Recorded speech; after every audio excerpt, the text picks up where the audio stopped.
Thank you everyone for joining us today for this special Innovate. Really excited to really talk about a number of different things, and we've got the founders of Palo here to talk with us a bit about their work.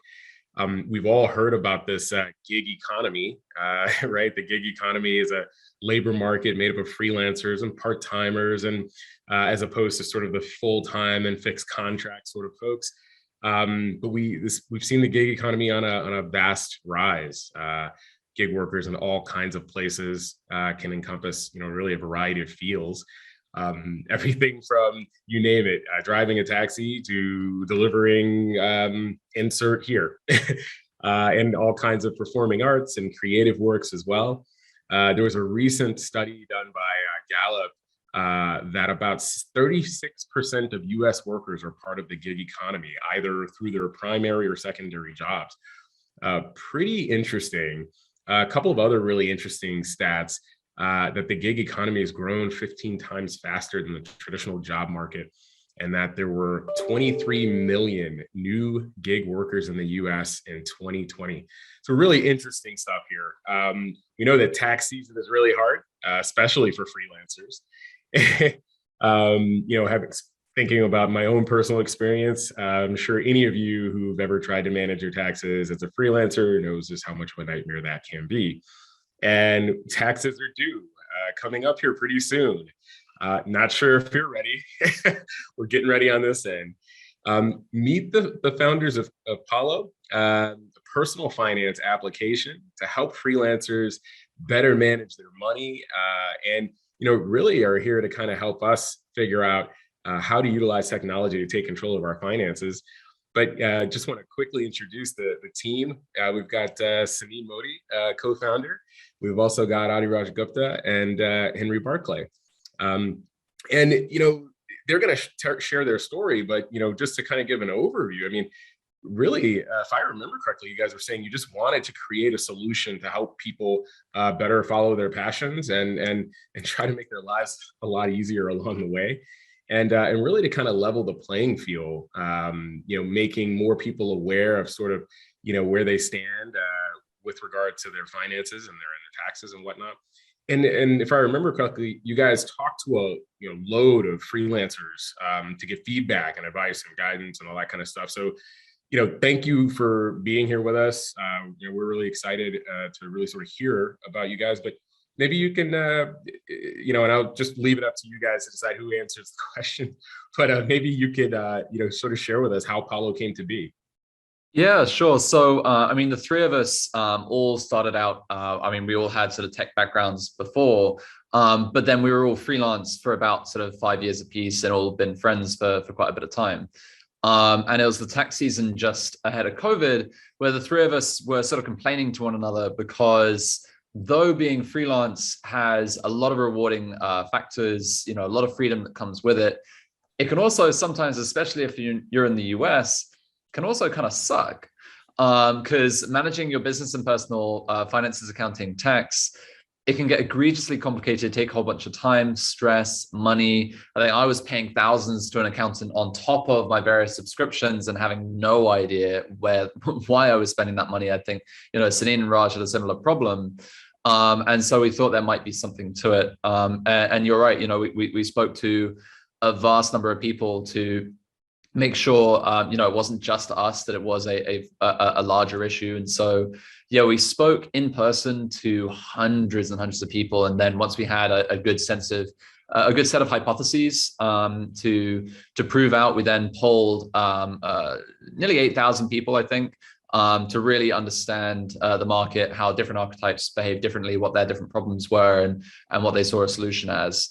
And then once we had a really solid idea of that, we knew that the market was massive. We knew the problem was big, and everyone loved the idea that we had. And so we started what later became Palo. Wow, wonderful. I mean, it's really interesting sort of hear how the story emerged. Maybe you guys can tell us a bit about how the technology, tell us about the tech, developing the app, kind of walk us through that. I mean, it's a really complex process. Yeah, I can take that one. So it's fascinating because, you know, we're at a stage now where we have the application in the different Play stores. We have users kind of being onboarded on a day-to-day basis and kind of giving us feedback.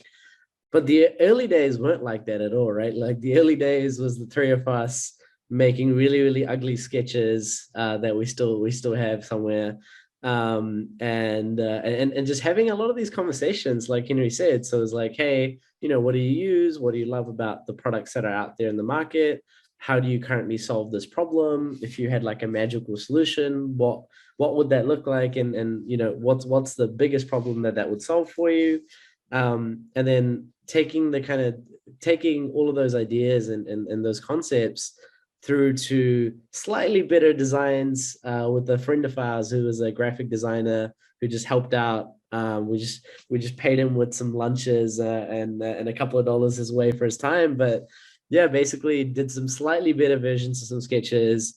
And then yeah, that kind of ended up in a pitch deck, and we kind of passed it around and got some feedback. I think we sent some of the ugliest ones to you, Tim, to get some feedback on as well at some point. And then from there, as things started to get momentum, as it became really obvious that people were really like, hey, this is a big deal, like we want to see this. We kind of took that to the next level, where then we kind of took some of those earlier ideas, thought through some of those like user stories and the wider flows of like what is actually the end-to-end thing that we want to see in a user. You know, what is the problem? So it's like, hey, like most of the solutions at the moment, they don't talk to each other. They don't actually solve the problem. And so in the early days, we had a lot of conversations around, should we more be an integration product or an API product rather than actually a consumer facing product? And as we started testing that concept and playing around with people, we kind of realized that actually it wasn't possible to do it as an integration product. You had to really own that user experience. And that's where then the next part of the process got kicked off, where then we started coming up with actual mock-ups of what it might look like and kind of early prototypes. Having freelancers play around with it on a call with us and being able to like click through things, A/B testing some stuff. So like, you know, from an accounting standpoint, do you want to check your check boxes to reconcile transactions, or do you want to swipe on them? And then kind of starting to collect that data to what some of those designs look like. So that's a very brief in terms of the earlier days of like how the product took shape. But from there to now, it's kind of crazy, honestly. Like it's still hard to like believe the size of the team that we are today and how many people are putting their best work in place to like really be building Palo, when a year ago, you know, a year and 2 months ago is basically three of us and a designer. So it's pretty nuts. Wow, you know, really interesting journey, and especially hearing, you know, kind of all of the different parts of that process. You know, were you guys all, I mean, have you guys developed done in tech before, or is this a new thing for all of you? Kind of maybe share a little bit about your backgrounds. Yeah, sure. So all of us had done actual variety of different backgrounds. Henry is a zoologist by trade. Raj has been in crypto and in tech as well. And both Henry and I, my background is finance, but somehow or the other, we've all touched fintech and different applications on the technology side throughout our career. So we have certainly gotten involved, but I think the learnings that you get in building your own product is completely different. And I think all of us have learned a tremendous amount. One of the biggest things is you're never the smartest person in the room. And if you are, then you haven't done something right. So it's really about surrounding yourself with really incredible talent and incredible minds, and learning from them along the way. And that process of iteration, taking those ideas and actually, cross-pollinating them, internally, as well as being able to bring that to life. That's really what's one of the most incredible parts of this journey. Yeah, wow. I mean, so you guys, it sounds like varied backgrounds. I mean, you know, you really, really interesting to see how you've converged on this app. So, I mean, so interesting. Okay, one of the things I first thought was, okay, how do you converge on an app that's about, you know, helping people with their finances and taxes? How does that happen? But I mean, you know, to Henry's point, I mean, he's like, look, it's a nightmare. So that's something that definitely resonates with me. But I mean, was it that simple, guys, to arrive at this sort of like destination, or was it like more like, man, are you sure? Like, It was definitely a journey. And like the three of us are very data-driven individuals. I think, you know, we all started out with an idea of what the problem was and how we were going to solve it. But ultimately, yeah, it was what Palo has become today. It isn't a million miles away from what we thought it was going to be back in sort of 2020. But it's certainly matured, I think. wow. What do you say to users who are hesitant about having all of their financial information in just one app? You know, like, you know, how do you kind of, what's the value proposition there? And I imagine you probably have to go into security and all of that kind of stuff, right? Yeah, for sure. I can cover this one. So this is actually a really interesting point, because from kind of our research and testing with users, I think as long as you're very open and direct and clear about what you're doing and how you're going to do it, I think users are actually quite happy sharing that data and making that available, as long as they know the outputs that creates. So for example, you know, we're very upfront about the fact that we will never sell your data. We aren't a product that takes your data, sells it to other players, and then, you know, uses that as our revenue. We are very upfront about this will be a paid product where we're going to charge you a monthly subscription in the future. And that's what, you know, pays for our cost and expenses. And so we can deliver the best service to you without having to, you know, try and sell data or do anything like that. So being really, really upfront about that goes a long way.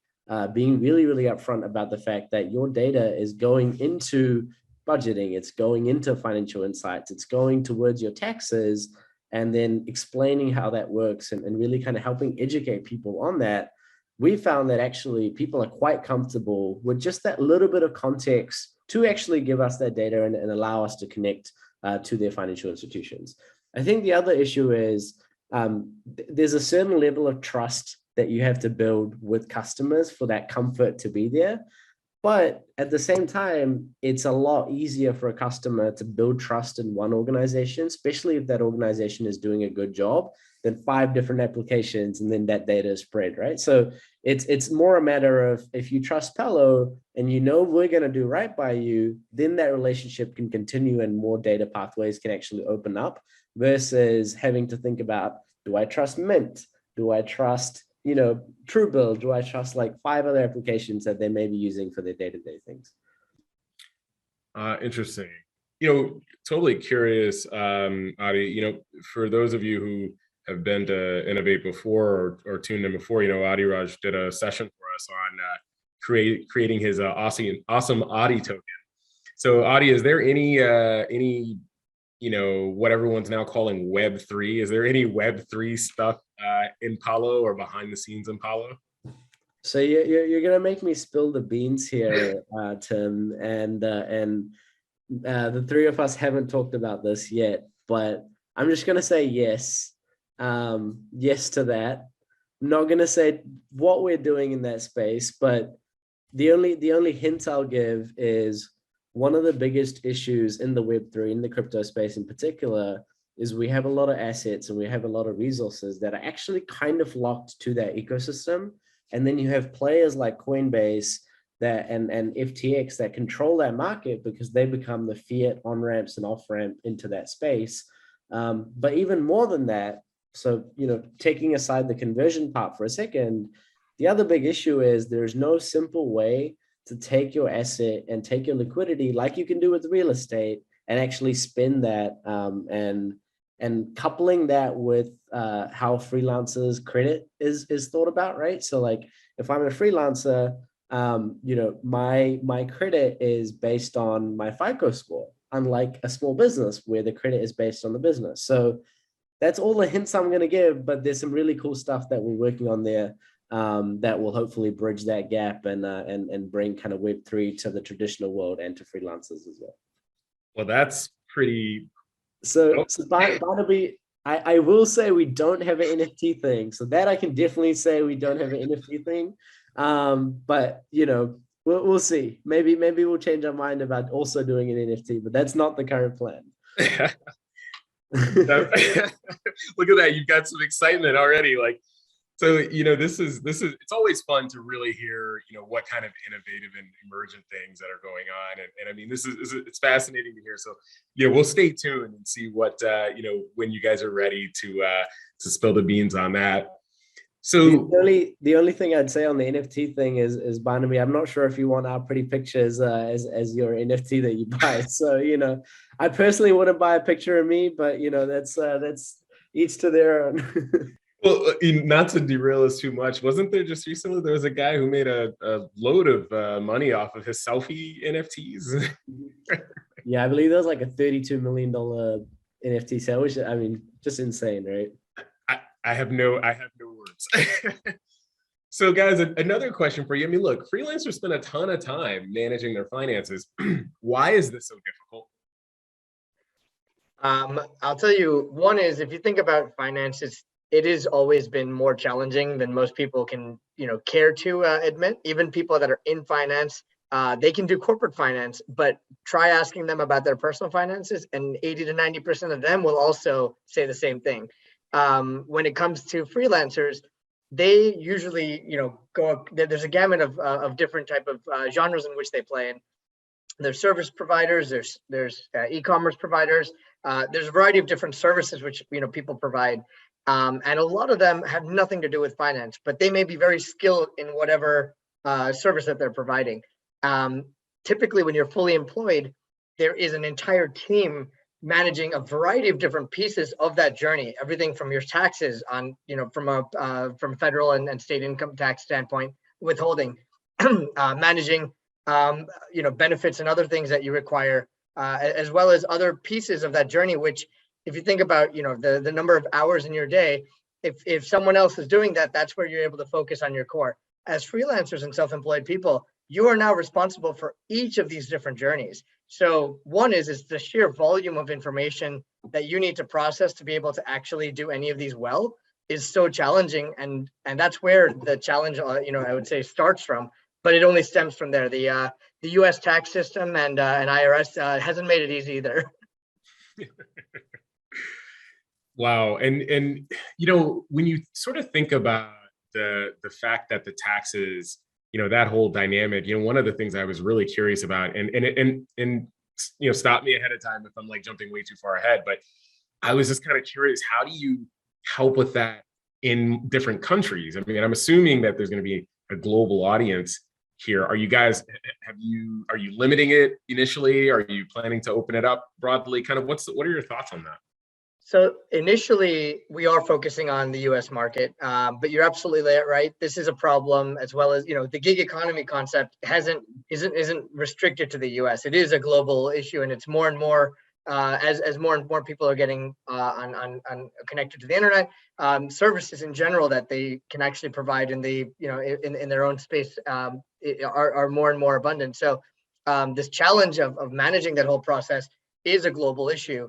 The final piece, which is the tax component, that obviously is a very local issue.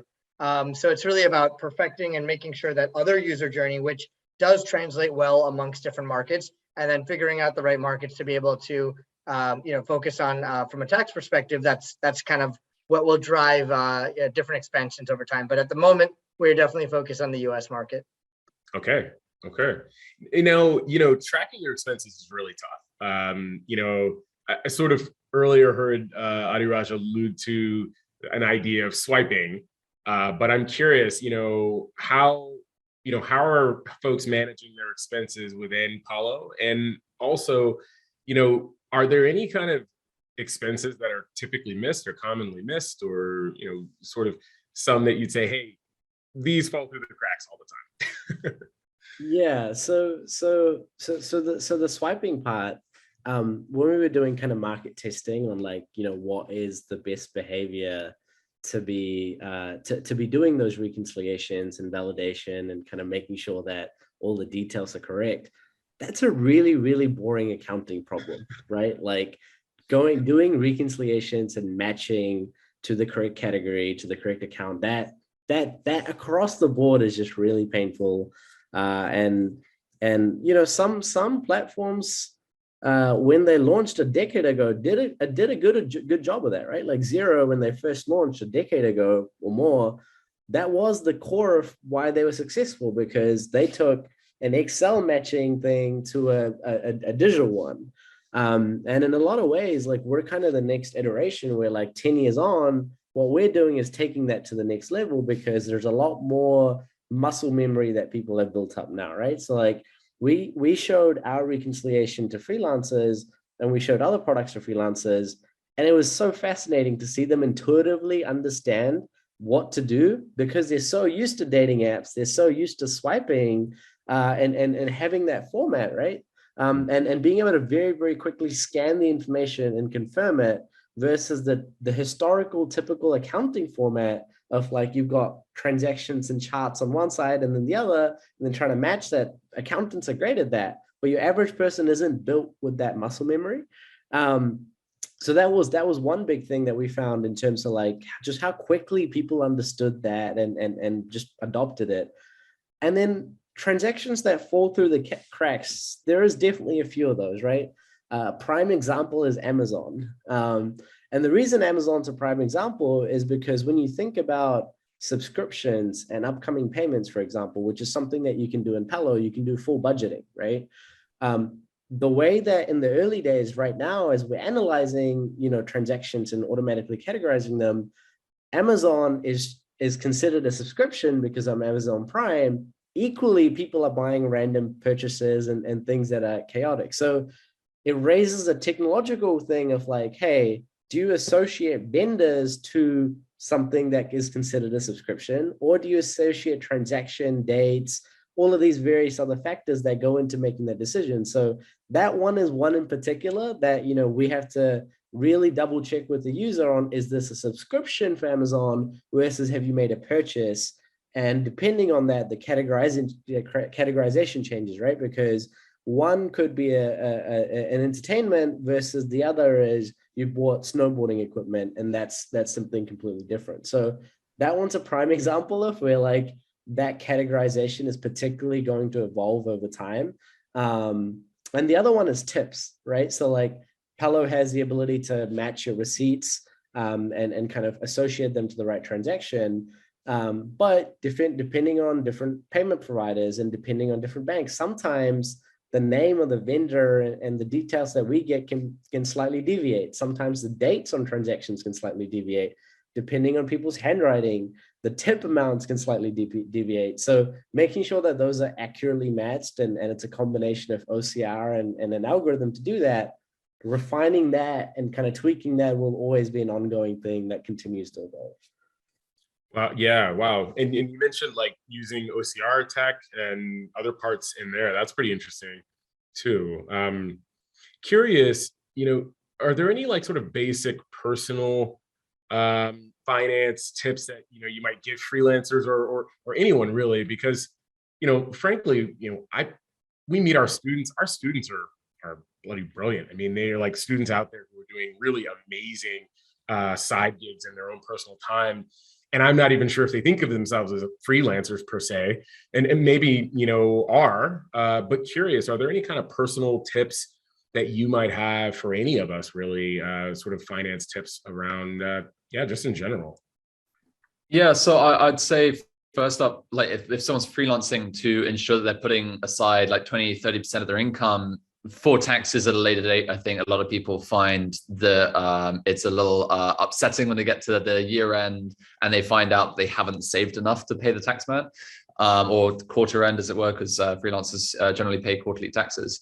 But also just sort of making sure that you have a general regular check-in with your finances. So budgeting, seeing whether you are meeting those budgets or exceeding those budgets. And otherwise making sure that you're talking to your peers and other freelancers as to what they're doing to help themselves. It's why we created a community. So we have a community of freelancers who help one another with advice, collaboration opportunities, providing each other jobs and so on. And they're able to discuss with one another what they do to improve their financial well-being and their general financial health. But yeah, my personal tips: make sure you don't leave it too long between check-ins. I think, you know, having some form of daily check-in with your finances is perfect. It's great. Otherwise, at least once a week, just seeing, okay, well, how much did I spend on my meals out this week? That's my weakness. And otherwise, making sure that you save enough to pay the tax man. I would just like to add that in general, people, whether or not they're financial gurus or not, whenever you're visibly seeing things, you're naturally going to be making better financial decisions for yourself. So, you know, in this case, I would say ignorance is not bliss. That is definitely the first rule of thumb for anyone that's you know, trying to improve their financial situation. Yeah, for sure. I think actually just jumping on that as well, I think there's some really unique things that Palo will be able to support, particularly students with, that I think is quite fascinating. So if you're a student, for example, that's first time freelancing, and as a lot of us explore during university, try a bunch of stuff out.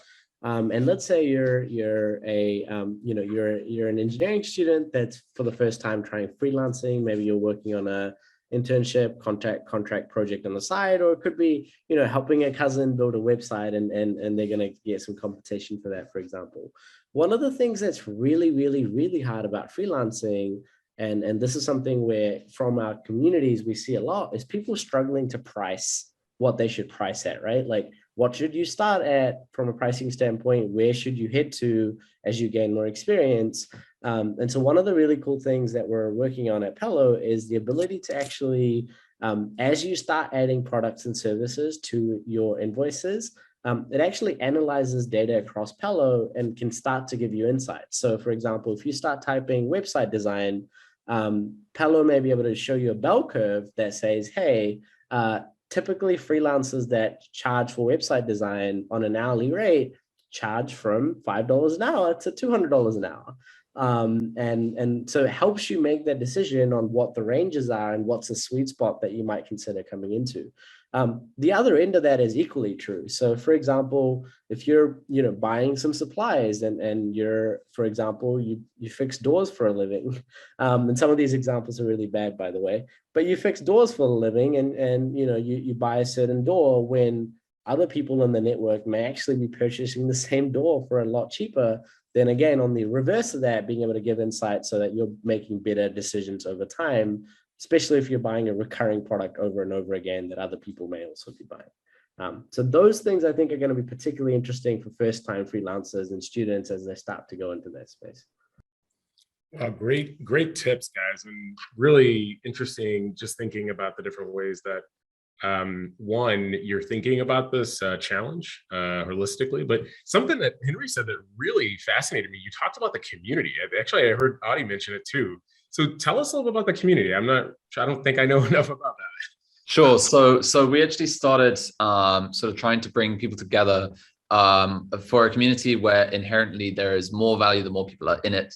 And it's literally just a place where freelancers can go to give each other advice, to ask questions, provide jobs and collaboration opportunities. And also what we do is we provide opportunities to learn from our experts in there. So tax tips, accounting tips, general tools to help freelancers, you know, find jobs, get your first client and so on, whether you need to incorporate or not. And so we've just generally been growing that little by little since so early this year. And no, people find sort of significant value in being able to, you know, bring people together. And Palo was built to support freelancers. You know, fundamentally, the three of us know how hard sometimes it can be, especially when you're starting out. And so, you know, we would, as a brand, fundamentally there to help freelancers, and we felt this was a pivotal part of that. Wow, wonderful. I mean, that's you know, just thinking about the different, and this leads into my next question, actually, thinking about the times I've used financial apps just as a freelancer, and there very rarely is a community aspect to it where you can actually go talk to other people and, hey, you know, what challenges are you having? So that's kind of a fascinating aspect of the product development that you guys have been doing here for Paulo. So leading into my next question, you know, what are some of the ways that you guys would say Paulo is different from all those other finance apps out there? I mean, why Paulo? Yeah, I'm sure the guys both have additions to this, but just kind of going off what you just said, Tim, I think the community is a massive one for us, right? Like a lot of the other applications in the market, particularly anything related to finance, there is no real support. You have like a ticketing system, maybe, that you can send a ticket to and they'll fix a bug if there's an issue. And so that customer support and that live support is a massive thing for us, where it's like we want to be infused in that whole experience so you can feel comfortable to reach out for anything at any point in time. We'll be there to support you. That coupled with educational content infused across the application. So if you're not sure on how you should categorize something, or you're not sure in your instance what should be done, you have that actually both available right there and then, and equally the kind of further help from that as well. And then going back to the community, like actually having a safe space where you can have those conversations, you can get tips, you can get jobs and advice. That's a big one. And I talk about product all the time, so I'm going to let these guys talk about the product side of it for a change. Sure. So on the product side of things, I think one thing that unites any Palo user is the love of the fact that it's all in one. I think one thing that peeves many freelancers is the sheer number of apps, platforms, and other tools you need to be able to manage your finances as a self-employed individual. And so Palo makes that not only sort of easier, but significantly cheaper by being able to manage everything under one roof. Depending on your archetype, i.e. depending on the type of freelancer you are, different people love different parts of Palo, but the one thing unites them all is the fact that it's all in one. And that's sort of fundamentally sort of what we were going for at the start. I feel like we can go on for hours on this, Tim. We clearly are very passionate about it, but I don't want to make this a Palo sell point. I want to, the reality is people just, it comes from our passion of really supporting and wanting to help them. And I think it really just comes out in the product itself. And, we've thought through a lot of different things because of our own personal journeys that we felt like that were issues in our journeys. So we really wanted to make sure that all of those were incorporated. And then again, it's really just about really communicating with that entire freelance space and making sure that we can support them in that entire journey. I mean, frankly, I feel like that's the best way to build a product, right? Is from your own experiences, something that you're learning from people who've had the real experience, or you're seeing it firsthand and sort of being able to build from there. Really, really fruitful. Thinking about finance and coming up, I don't know about you guys, but there wasn't a whole lot of personal finance taught, in school. So curious, what do you guys wish someone had taught you? Maybe I'll give my perspective, then maybe Sanin and Raj can give theirs. For me personally, just understanding taxes. I think just for a start, I think when I got my first ever paycheck, I think I was a little disproportionately upset when I realized that I had to pay a portion of it back to someone else. So I think just generally that and how payroll works and credit, the benefits of credit. But those would have been sort of really nice to have known as a little Henry. But maybe Sanin wants to, or Raj wants to add on top of that. Yeah, I mean, again, the unfortunate part is, I guess right now, most educational places focus on other curriculum, which is meant to be good from a professional standpoint. But the core, which is, I guess, really about making sure that you yourself are covered, sometimes gets overlooked or not really incorporated into that traditional format. So, you may come out of university, knowing quantum physics and becoming and knowing how to get a space shuttle from, the US to the moon, but you won't be able to actually go through that entire financial journey for yourself. And that's something which I think is now becoming more and more evident. Obviously there's a little bit of disparity because of the ability for some people to have guidance later in life and being able to make those better financial decisions. But again, it's not one of those things where every decision you make may not have an impact on you today, but it will have an impact on you 5-10 years from now. And the earlier you get started with being able to make those right decisions, the better off you hopefully will be when it gets to, later in your career. And that's really one of the things that we wanted to do is, obviously from an educational standpoint, making it easy so it's not so daunting for people to fall in love with their finances and actually appreciate where they're coming from. Most people, when they get tasked with something that is unfamiliar, procrastination is the easiest thing to do. And that's really what unfortunately happens. So that's one of the things that we wanted to do, is making it so easy where you don't feel daunted by the task of actually managing your finances, and then incrementally building better habits, and then incrementally, hopefully, making those decisions that will have much longer term impact on you and your financial journey, where, you wouldn't need a financial advisor to get those, same impacts. And then you can be a steward of your own journey. Yeah, just a quick funny story. So my high school, there was zero personal finance taught. But when we graduated, we got this life passport, which they called it. And inside this life passport, in the finances section, there was prices of things you should pay for groceries. So it was like, oh, if a block of cheese is less than $7, that's a good buy. If it's more than $10, don't buy it. And it's hilarious to look back on that now, because obviously with inflation and everything else going on, those numbers are way out of whack. But I think that's the reality, right? Like at the time, that was the most useful financial tool that I had. And obviously things have changed, but it's like, that's probably more than most people had. And that's not saying much. So, it's just one of those areas that there's a lot of work to be done. Yeah. It's sort of curious about something. I once heard Warren Buffett say that, to really understand finance, all you really need to do is add, subtract, multiply, and divide. Curious from you three experts, is that true in your journey? Does that still hold true? I mean, when we talk about taxes, basically it's the same thing, right? Except when you're doing those simple calculations, bouncing between 50 million tax forms and taking data from one tax form and multiplying with another, and there's a hypothetical random lookup table that you need to be able to search. As an individual, you can follow a step-by-step and do that pretty easily. As a software to do that, there's some level of intelligence required to do it correctly. And I'll leave it at that on that one.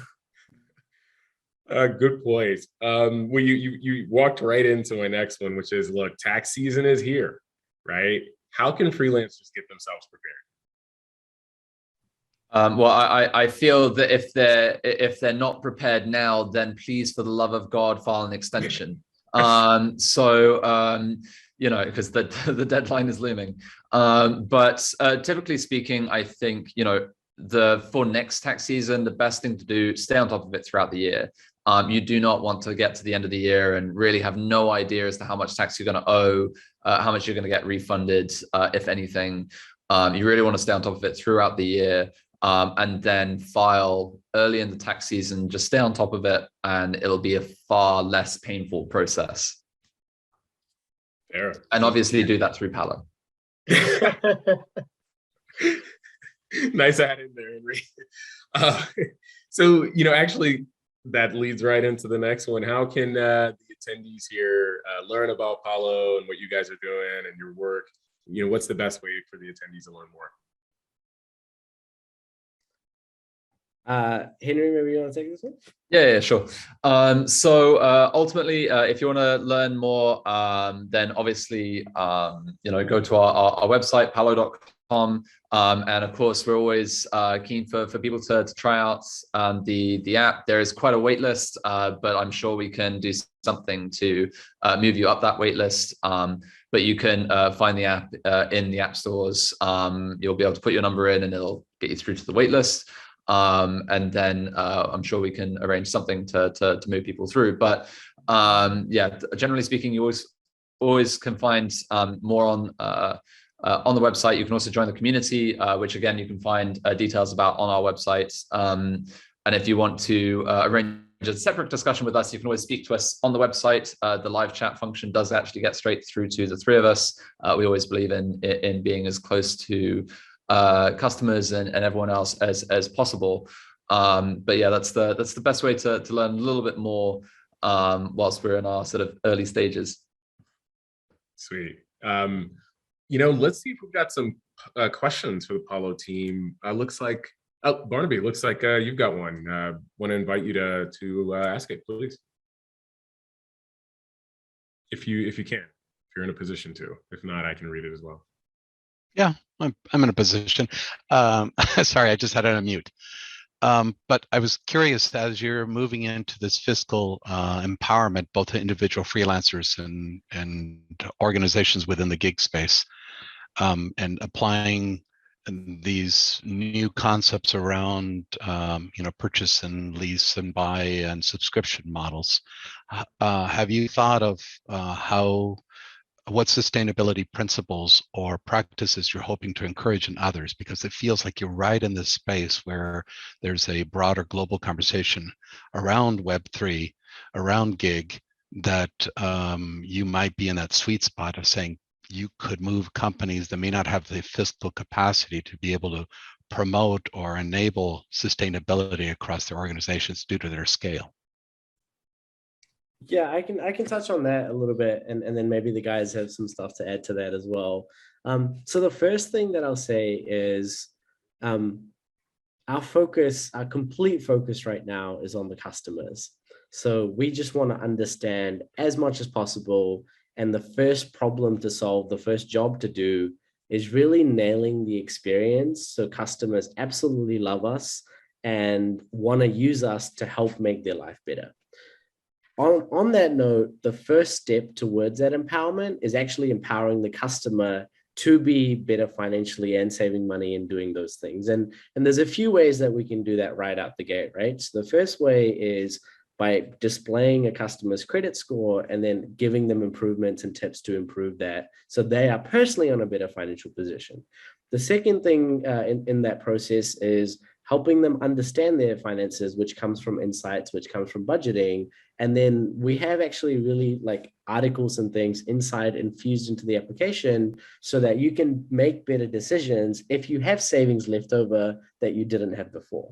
So the first thing is, how do we empower the individual and actually save them money and put them in a better financial position? And then from there, we can slowly infuse a lot of the social, sustainable, other aspects that can then start to have impact as well. But we're still a small company. And as we start to get more and more of that scale, that's when we can move the needle more and more. And so starting to break down, the cost of certain things over other things is something that, is in our backlog to explore and pick up. But maybe the guys have further things to add. Yeah. I mean, I'd say general principles to generally, I think assert is the wrong word to use, but to try and encourage people to go by is, I think, diversification of income. Even if you have a W-2 job, to broaden that horizon and to try and see if there are other things out there for you, perhaps doing something on the side, just some contract work that sort of doesn't leave you as dependent on that W-2 role. So I generally think diversification of income is important, and then otherwise just generally having a better understanding of your finances and committing yourself to knowing on a more regular basis where you stand, and not it being sort of an ostrich approach where you put your head in the sand and you start paying with your card and you hope that you still have the money there. And I think that's really where people can improve is just having a closer relationship with their finances, not viewing it as this hateful thing that they hate doing. Part of what Palo is to try and make it more enjoyable. One of our many hypotheses at the start was, I thought people were going to want the most efficient way of doing something. Raj thought they'd want the most fun way of doing something. Turns out Raj was right. And people wanted a more positive relationship with their finances versus the most efficient way to just get it done and out the way. And so that for sure is something that we definitely stand for. Yeah. What hit me, so sorry. No, go ahead, Barnaby, sorry.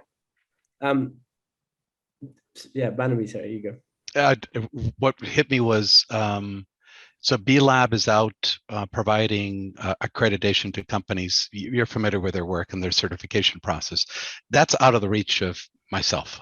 if I was a freelancer being considered a B Corp, it's out of my reach. But if I was a freelancer enabled through Palo that might act as my fiduciary fiscal agent, you might be able to take small freelancers that again that are leaning towards this type of sustainable commitment, but couldn't. That's what feels like you're in that bubble space that you might be able to, wrap a service around that would then enable someone to now play with the big companies that all of a sudden are playing in SDG land or playing in B Corp land, but are still just a person freelancer. Yeah, no, that's a great point. And I think this comes back to some of the kind of founding principles of Palo itself, right? Where from a leadership standpoint, we have to be a leader in that space before we would be comfortable saying, hey, now you can do this through Palo. And B Corp in particular, you can't do until you've had a year's worth of finances. So we as a company can't do that. And we'd love to do that, absolutely. And so really from our backlog standpoint, the second that we can be, B Corp, and that's something that we're able to do, again, Palo is free at the moment. We haven't turned on revenue, and it'll be a few months before we even decide to do that and make a decision on that. And so, we're doing the best that we can internally to make sure we follow those practices and principles from a range of things, right? So everything from your B Corp to your SOC 2 and your ISO, and making sure both security standards, privacy standards to sustainability standards are maintained. But until we get those licenses and we can start those conversations, we can't even start to think about how we can infuse that to people. Yeah, I think generally speaking, as a company, you can try and help people understand how to be sustainable in their best practices, whether that is sort of through education or through ensuring that your tools, help people spend money in perhaps the right way and direct them towards things that are perhaps more sustainable ways to spend their money. There are a number of neobanks, some in Europe especially, that, as you spend money, it directs you towards planting a tree, or it says, okay, we've just spent money at, this vendor. Did you know that this vendor is actually one of the worst polluters in the world? Perhaps you want to spend more over here. And those are things that you could plausibly think any financial app such as Palo could move into, certainly. And I think a case of doing that is just a case of like product pipeline, right? Like at what point can a company like Palo get into that? Because unless that's your core focus, it starts to be a bit of a distraction from your core offering towards your customers. But I do think it's important.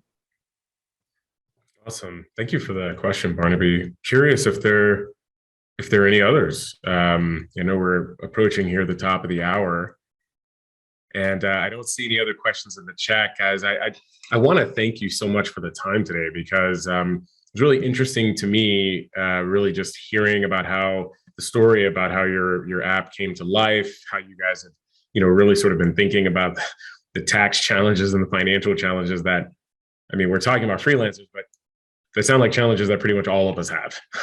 So that was pretty fascinating to just sort of hear your tips and tricks. Thanks again. And I believe you shared, that folks can visit you on the website, but I don't remember if you said that the app is available for download now. Is it? Can people download it? It is indeed. You'll find when you download it, you'll put in your number and you'll find yourself on a wait list. And I'm sure can do something to move you up that wait list. Best way to do is probably reach out to us on the live chat, which you can find within the app or on the website. Awesome. Yeah, or Tim, if you want to collect up the phone numbers and just send us the people on this call. But the way that the waitlist process works is you do have to download the app and verify your phone number first. Otherwise, we can't release you off the waitlist. You have to be on the waitlist to be released off it. So we'll be able to do that. And maybe if you just email me, Tim, with any numbers of people that do sign up from here, But yeah, otherwise we're excited to have more people using it, and collecting as much feedback as possible. I think all of us are spending hours every day on feedback calls at the moment. So it's pretty cool at the moment, and I'm biased obviously, but it will get better, and that's really exciting as well. Thank you so much, guys, for sharing with us. Again, folks, you heard it here from the Palo team first. Thank you everyone for joining us today for this Innovate, and thanks again to the Palo team. Really appreciate you guys sharing with us the cool work you've been doing. Thank you for having us, Tim. Really appreciate it, and absolutely a pleasure being here and having you guide this discussion. Thanks. Definitely. Thanks, guys. Thanks, Tim. Thank you, guys. Take care. Bye. Take care, everyone.